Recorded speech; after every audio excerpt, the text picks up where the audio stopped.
Hello दोस्तों, नमस्कार। हम लोग आचार्य शुक्ल की सीरीज चला रहे हैं जिसमें यह हमारी आगे की कड़ी होगी। चलिए, आपको और भी ज़्यादा इसके पीछे के सभी भाग देखने हैं तो आप हमारे प्लेलिस्ट में जाकर ज़रूर देखिएगा। और हाँ, आप सबको एक बार फिर से राधे राधे। चलिए, हम लोग अब अपनी क्लास को शुरू करते हैं। इस प्रकार देश में सगुण और निर्गुण के नाम से भक्ति काल भी भागों दो धाराओं विक्रम की 15वीं शताब्दी के अंतिम भाग से लेकर 17वीं शताब्दी के अंत तक समानांतर चलती थी। भक्ति के उत्थान काल के भीतर हिंदी भाषा की कुछ विस्तृत रचना पहले पहल कबीर की ही मिलती है। अतः पहले निर्गुण मत के संतों का उल्लेख उचित ठहरता है। यह निर्गुण धारा दो शाखाओं में विभक्त हुई, एक तो ज्ञानाश्रयी शाखा और दूसरी शुद्ध प्रेम मार्गी शाखा सूफियों की।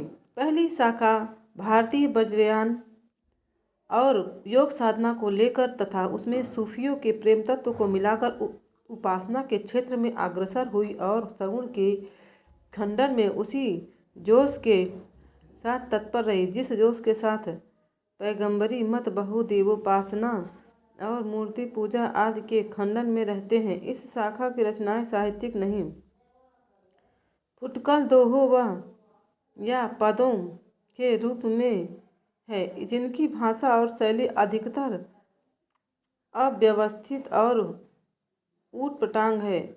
कबीर आदि दो एक प्रतिभा संपन्न संतों को छोड़कर औरों ने ज्ञान मार्ग की सुनी सुनाई बातों का पिष्ट पेशर तथा हठ योग की बातों के कुछ रूपक भक्ति तुकबंदियों में हैं। भक्ति रस में मग्न करने वाली सरसता भी बहुत कम पाई जाती है। बात यह है कि इस पंथ का प्रभाव शिष्ट और शिथिल जनता पर नहीं पड़ा, क्योंकि उसके लिए न तो इस पंथ में कोई नई बात थी, न नया आकर्षण। संस्कृत हृदय और संस्कृत वाणी का यह विकास इस शाखा में नहीं पाया जाता जो शिक्षित समाज को अपनी ओर आकर्षित करता, पर अशिक्षित और निम्न श्रेणी की जनता पर इन संत महात्माओं का बड़ा भारी उपकार है। उच्च विषयों का कुछ आभास देकर, आचरण की शुद्धता पर जोर देकर, आडंबरों का तिरस्कार करके, आत्मगौरव का भाव उत्पन्न करके इन्होंने इसे ऊपर उठाने का स्तुत्य प्रयत्न किया। पाश्चात्यों ने इन्हें धर्म सुधारक की उपाधि दी है। वह इसी बात को ध्यान में रखकर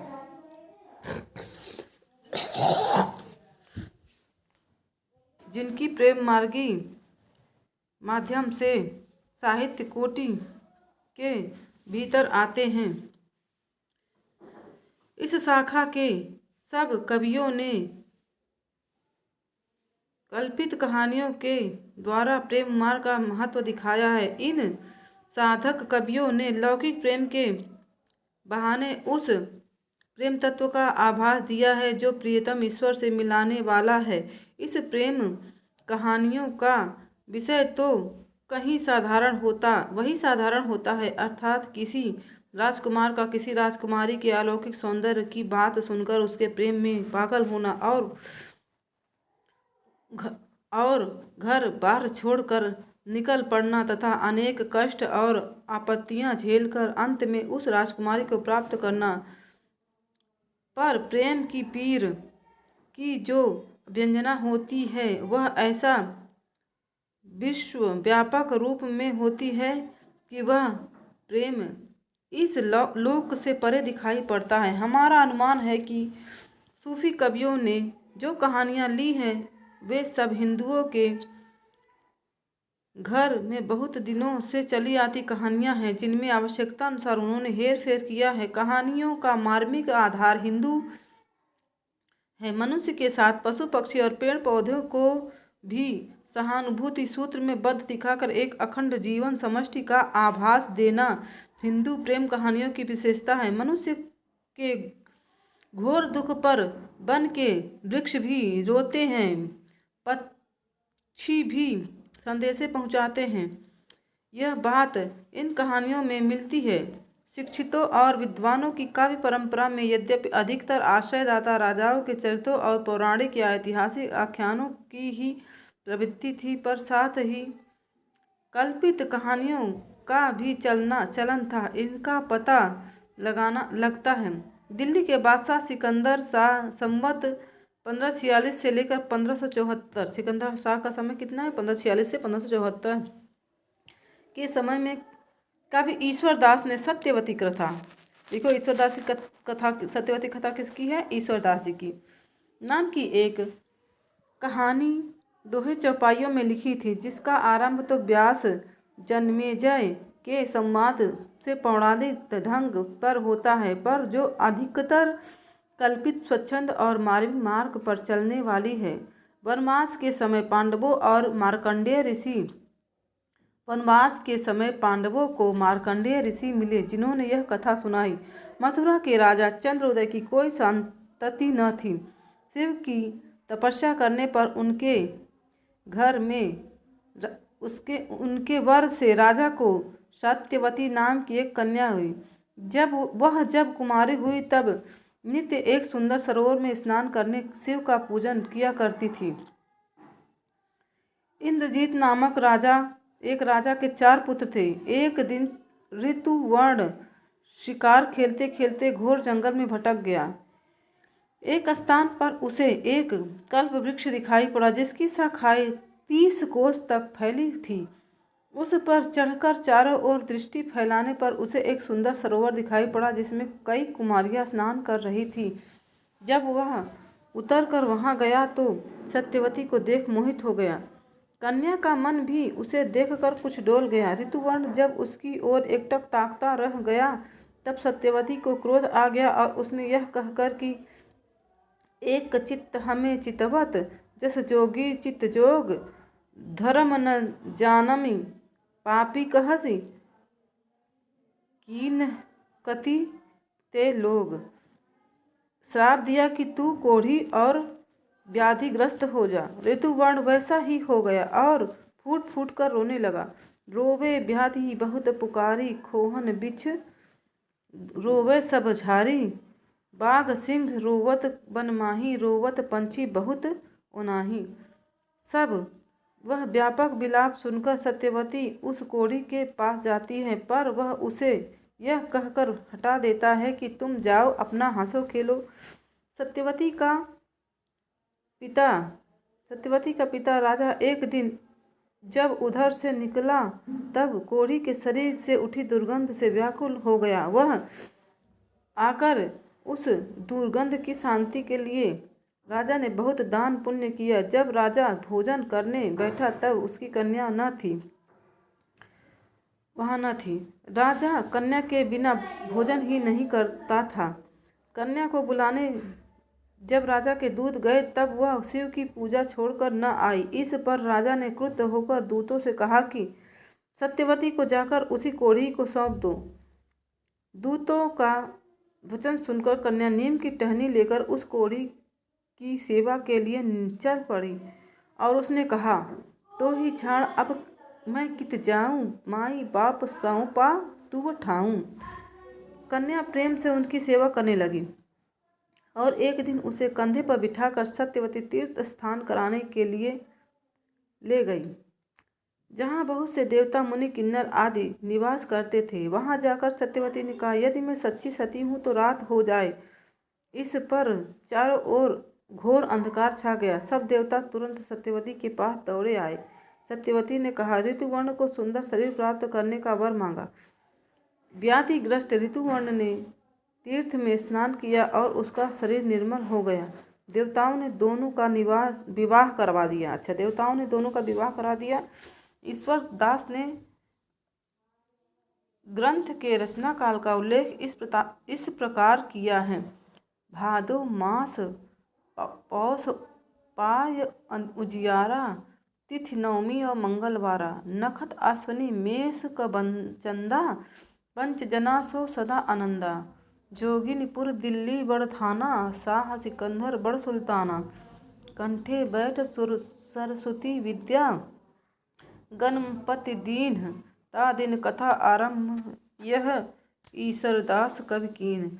पुस्तक में 5-5 चौपाइयों अर्धालियों पर एक दोहा है। ये देखिए, आप लोग नोट कर लीजिएगा कि इस पुस्तक में 5-5 चौपाइयों अर्थात अर्धालियों पर एक दोहा है। इस प्रकार 58 दोहे पर यह समाप्त हो गई है। 58 दोहे इसमें हैं। भाषा अयोध्या के आसपास की ठीक ठेठ अवधि है। बाटे है का प्रयोग जगह जगह है। यही अवधि भाषा चौपाई दोहे का क्रम और कहानी का रूप रंग सूफी कवियों ने ग्रहण किया है। आख्यान काव्यों के लिए चौपाई दोहे की परंपरा बहुत पुराने विक्रम की 11वीं सदी के जैन चरित्र काव्यों से मिलती है। इसका उल्लेख पहले ही हो चुका है। सूफियों के प्रेम मार्गी में प्रेम ग्रंथों में खंडन मंडन की बुद्धि को किनारे रखकर मनुष्य के हृदय के स्पर्श का ही प्रयत्न किया गया है, जिससे इनका प्रभाव हिंदुओं और मुसलमानों पर समान रूप से पड़ता है। बीच बीच में रहस्यमय परोक्ष की ओर जो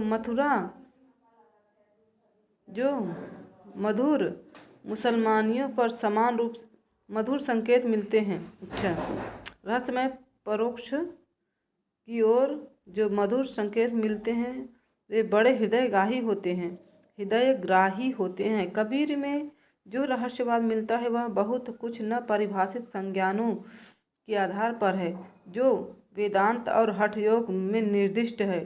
पर इन प्रेम प्रबंधकारों ने जिस रहस्यवाद का आभास बीच बीच में दिया है उसके संकेत स्वाभाविक और मर्मस्पर्शी हैं। शुद्ध प्रेममार्गी सूफी कवियों की शाखा में सबसे प्रसिद्ध जायसी हुए, जिनकी पद्मावत हिंदी काव्य क्षेत्र में एक अद्भुत रत्न है। इस संप्रदाय के सब कवियों में पूर्वी हिंदी अर्थात अवधी का व्यवहार किया है, जिसमें गोस्वामी तुलसीदास ने अपना रामचरितमानस लिखा है। अपना भावात्मक रहस्यवाद लेकर सूफी जब भारत आए तब वहाँ उन्हें केवल साधनात्मक रहस्यवाद योगियों, रसायनियों और तांत्रिकों में मिला। रसेश्वर दर्शन का उल्लेख सर्वदर्शन संग्रह में है। जायसी आदि सूफी कवियों ने हठ योग और रसायन की कुछ बातों को भी कहीं कहीं अपनी कहानियों में स्थान दिया है।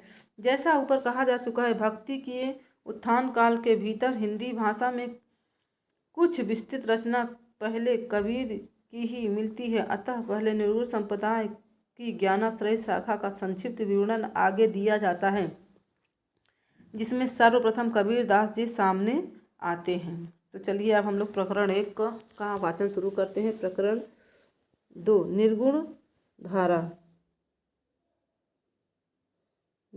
धारा ज्ञानाश्रय शाखा। इसमें सबसे पहले कबीर जी आते हैं। इनकी उत्पत्ति के संबंध में अनेक प्रकार के प्रवाद प्रचलित हैं। कहते हैं काशी में स्वामी रामानंद का एक भक्त ब्राह्मण था, जिसकी किसी विधवा कन्या को स्वामी जी ने पुत्रवती होने का आशीर्वाद भूल से दे दिया था। फल यह हुआ कि उसे एक बालक उत्पन्न हुआ, जिसे वह लहर तारा के ताल के पास फेंक आई। अली या नीरू नाम का जुलाहा हुआ, जिसे वह लहर तारा के ताल के पास फेंक आई थी। अली या नीरू नाम का जुलाहा उस बालक को अपने घर उठा लाया और पालने लगा। यही बालक आगे चलकर कबीरदास हुआ। कबीर का जन्मकाल जेठ सुदी पूर्णिमा सोमवार विक्रम संवत 1456 माना जाता है। कहते हैं कि आरंभ से ही कबीर में हिंदू भाव के भक्ति करने की प्रवृत्ति लक्षित होती थी, जिसे उसे पालने वाले माता पिता न दबा सके। वे राम राम जपा करते थे और कभी कभी माथे पर तिलक भी लगा लेते थे। इससे सिद्ध होता है कि उस समय स्वामी रामानंद का प्रभाव खूब बढ़ रहा था और छोटे बड़े ऊंच नीच सब तृप्त हो रहे थे। अतः कबीर पर भी भक्ति का यह संस्कार बाल्यावस्था से ही यदि पड़ने लगा हो तो कोई आश्चर्य की बात नहीं। रामानंद जी ने महात्म को सुनकर कबीर के हृदय में जिस शिष्य होने की लालसा जगी। अच्छा, रामानंद जी का महात्मा सुनकर ऐसी प्रसिद्ध है कि एक दिन वे एक पहर रात रहते ही पंचगंगा घाट की सीढ़ियों पर जा पड़े। जहाँ रामानंद जी स्नान करने के लिए उतरा करते थे। स्नान को जाते समय अंधेरे में रामानंद जी का पैर कबीर के ऊपर पड़ गया। रामानंद जी बोल उठे, राम कह, राम कह, राम राम कह। कबीर ने इसी को गुरु मंत्र मान लिया और वे अपने को गुरु रामानंद जी का शिष्य कहने लगे। वे साधुओं का सत्संग भी रखते थे और जुलाहे का काम भी करते थे। कबीर पंथी में मुसलमान भी हैं। इनका कहना है कि कबीर ने प्रसिद्ध सूफी मुसलमान फ़कीर शेख तकी से दीक्षा ली थी। उस सूफी फ़कीर की ही कबीर का गुरु उस सूफी कबीर को ही कबीर का गुरु मानते हैं मुसलमान लोग। आरंभ से ही कबीर हिंदू भाव की स्थापना के घोर क्या ले आई ये ले आई ये क्या है उनके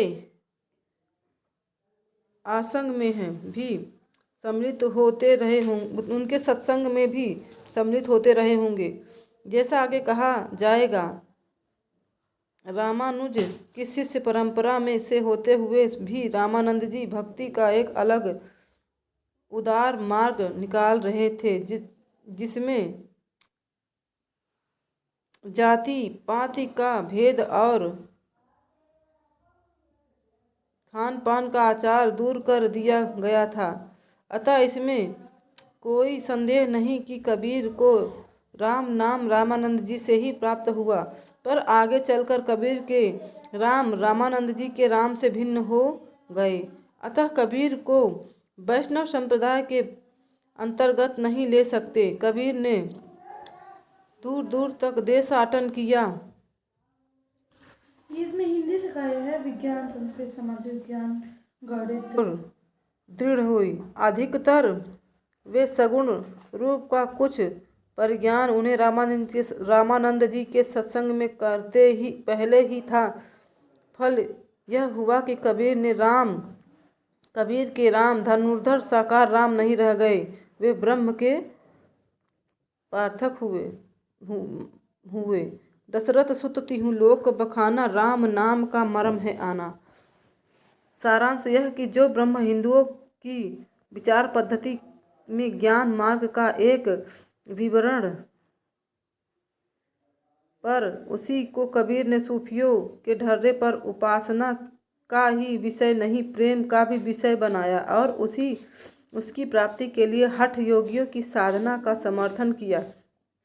इस प्रकार उन्होंने भारतीय ब्रह्मवाद के साथ सूफियों के भावात्मक रहस्यवाद, हठ योगियों के साधनात्मक रहस्यवाद और वैष्णवों के अहिंसावाद तथा प्रपत्तिवाद का मेल करके अपना पंथ खड़ा किया। उनकी वाणी में ये सब अवयव स्पष्ट लक्षित होते हैं।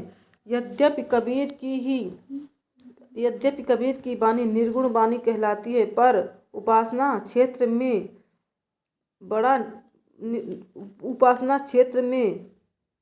ब्रह्म निर्गुण नहीं बना रह सकता। सेवक भाव में स्वामी में कृपा, क्षमा, औदार्य, अति गुणों का आरोप हो ही जाता है। इसलिए कबीर के वचनों में कहीं तो निरपराधी निर्गुण ब्रह्म का सत्ता का संकेत मिलता है। जैसे पंडित मिथ्या करहु विचारा, ना वह सृष्टि न सिरजनहारा। ज्योति स्वरूप सकाल नहीं उहमा, वचन न आहि शरीरा। थूल अथूल पवन अहि पावक, रवि शशि धरणी न नीरा। और कहीं सर्ववाद की झलक भी मिलती है, जैसे आपो ही देवा आपो ही बाती, आपो ही देवा आपो ही पाती, आपो ही कुल आपो ही है जाति। और कहीं सोपाधि ईश्वर की, जैसे साईं के सब जीव हैं कीरी कुंजर दोय। सारांश यह है कि कबीर में ज्ञान मार्ग की जहाँ तक बातें हैं वे सब हिंदू शास्त्रों की हैं, जिनका संचय उन्होंने रामानंद जी के उपदेशों से किया। माया जीव ब्रह्म तत्वमसि। 8 मैथुन, अष्ट मैथुन, त्रिकुटी, 6 रिपु इत्यादि शब्दों का परित्याग उन्हें सत्संग द्वारा ही हुआ, क्योंकि वे जैसा कि प्रसिद्ध है कि कुछ पढ़े लिखे न थे। उपनिषद की ब्रह्म विद्या के संबंध में वे कहते हैं, तत्वमसि इनके उपदेशा ई उपनिषद कहें संदेशा, जाग बलिक और जनक संवादा, दत्तात्रेय वह रस स्वादा। यहाँ तक नहीं, वेदांतियों के कनक कुंडल न्याय आदि का व्यापार भी इनके वचनों में मिलता है। गहना एक कनक ते गहना, इन मह भाव न दूजा, कहन सुनन को दुई करी थापिन, एक नियाज एक पूजा। इसी प्रकार उन्होंने हठ योगियों के साधनात्मक रहस्यवाद के कुछ सांकेतिक शब्दों जैसे चंद, सूर, नाद, बिंदु, अमृत, औंधा कुआं को लेकर अद्भुत रूपक बांधे हैं, जो सामान्य जनता की बुद्धि पर पूरा आतंक जमाते हैं। जैसे सूर समाना चंद में दोहूं किया घर एक, मन का चिंता तब भया कछु पुरबिला लेख, आकाशे मुख औंधा कुआं पाताले पनिहारी, ताका पानी को हंसा पीवे बिरला आदि विचारी। वैष्णव संप्रदाय से उन्होंने अहिंसा का तत्व ग्रहण किया, जो कि पीछे होने वाले सूफी फकीरों को भी मान्य हुआ। हिंसा के लिए वे मुसलमानों को बराबर फटकारते रहे। दिन भर रोजा रहत हैं, रात हनत है गाय, या तो यह तो खूब वह बंदगी कैसे खुशी खुदाए, अपनी देखी करत नहीं, अहमक कहत हमारे बड़न किया, उनका खुद खून तुम्हारी गर्दन जिन तुमको उपदेश दिया। बकरी पाती खात है ताको काढ़ी खाल, जो नर बकरी खात है तिनका कौन हवाल। उपर्युक्त विवेचन से स्पष्ट है कि ज्ञान मार्ग की बातें कबीर ने हिंदू साधु सन्यासियों से ग्रहण की, जिनमें सूफियों के सत्संग से उन्होंने प्रेम तत्व का मिश्रण किया और अपना एक अलग पंथ चलाया। उपासना के बाह्य स्वरूप पर आग्रह करने वाले और कर्मकांड को प्रधानता देने वाले पंडितों और मुल्लों दोनों को उन्होंने खरी सुनाई और राम रहीम की एकता समझ कर हृदय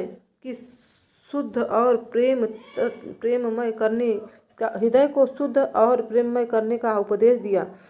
देश भर देशाचार और उपासना विधि के कारण मनुष्य में जो भेदभाव उत्पन्न हो जाता है उसे दूर करने का प्रयास उनकी वाणी बराबर करती रही। यद्यपि पढ़े लिखे न थे, पर उनकी प्रतिभा बड़ी प्रखर थी, जिससे उनके मुंह से बड़ी चुटीली और अक्खड़ बातें निकलती थी। इनकी उक्तियों में विशेष और आश्रित का चमत्कार लोगों को बहुत आकर्षित करता था। है कोई गुरुज्ञानी जगत मह उत्पत्ति वेद पूछे, पानी गई पावक बरे, अंधई आखिन सूझे, गाय तो नाहर को धर खायो, हरिना खायो चीता, अथवा नैया बीच नदिया डूबत जाए। अनेक प्रकार के रूपकों और अन्योक्तियों द्वारा ही इन्होंने ज्ञान की बातें कही हैं, जो नई न होने पर भी वाक वैचित्र के कारण अनपढ़ लोगों को चकित किया करती थी। अनूठी अन्योक्तियों द्वारा ईश्वर प्रेम की व्यंजना सूफियों में बहुत प्रचलित थी। जिस प्रकार कुछ वैष्णवों में सगुण भाव से उपासना प्रचलित हुई थी, उसी प्रकार सूफियों में भी ब्रह्म की सर्वव्यापी प्रियतम का माशूक मानकर हृदय में उद्गार प्रदर्शित करने की प्रथा थी। इसको कबीरदास ने ग्रहण किया। कबीर की वाणी में स्थान स्थान पर भावात्मक रहस्यवाद की जो झलक मिलती है, वह सूफियों के सत्संग का प्रसाद है। कहीं इन्होंने ब्रह्म को खसम या पति बनाकर अन्योक्ति बांधी है, और कहीं स्वामी या मालिक जैसे, मुझको तू क्या ढूंढे बंदे, मैं तो तेरे पास में, अथवा साईं के संग सासुर आई, संग न सूती स्वाद न जाना, गा जीवन सपने की नाई। जना 4 मिल लगन सुधायो, जना 5 मिल माड़ो छायो। भयो विवाह चली बिनु दूल्हा, बाट जात समधी पछताई। कबीर अपने श्रोताओं पर यह अच्छी तरह भाषित करना चाहते थे कि हमने ब्रह्म का साक्षात्कार कर लिया है। इसी से वे प्रभाव डालने के लिए लंबी चौड़ी गर्भोक्तियाँ भी कभी कभी कहते थे। कबीर ने मगहर में जाकर शरीर त्याग किया, जहाँ इनकी समाधि अब तक बनी है। इनका मृत्यु का संवत 1575 में माना जाता है, जिनके अनुसार इनकी आयु 120 वर्ष ठहरती है। कहते हैं कि कबीर की वाणी का संग्रह उनके शिष्य धर्मदास ने संवत 1521 में किया था, जबकि उनके गुरु की अवस्था 64 वर्ष की थी। कबीर वचनावली की सबसे प्राचीन प्रति, जिसका अब पता लगा है, संवत 1561 में लिखी है। कबीर की वाणी का संग्रह बीजक के नाम से प्रसिद्ध है, जिसके 3 भाग किए गए हैं, रामायणी, शबद और साखी। इसमें ऐतिहासिक हिंदू मुसलमानों की व्याख्यान, इसमें बड़ा धुंधला हो गया है,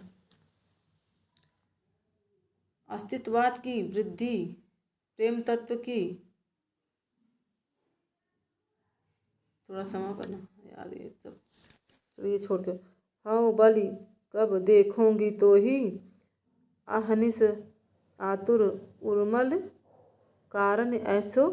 थोड़ा सा इसमें देखिए दोस्तों, धुंधला हो गया, इसलिए पढ़ने में दिक्कत जा रही है। चलिए, सूर के पदों को भी सही माना है। भाषा बहुत परिष्कृत और परिमार्जित न होने पर भी कबीर की उक्तियों में कहीं कहीं विलक्षण प्रभाव और चमत्कार है। प्रतिभा उनमें बड़ी प्रखर थी, इसमें संदेह नहीं। अब आते हैं रविदास पर। रविदास जी के बारे में पढ़ेंगे अगले वीडियो में। तब तक के लिए राधे राधे दोस्तों।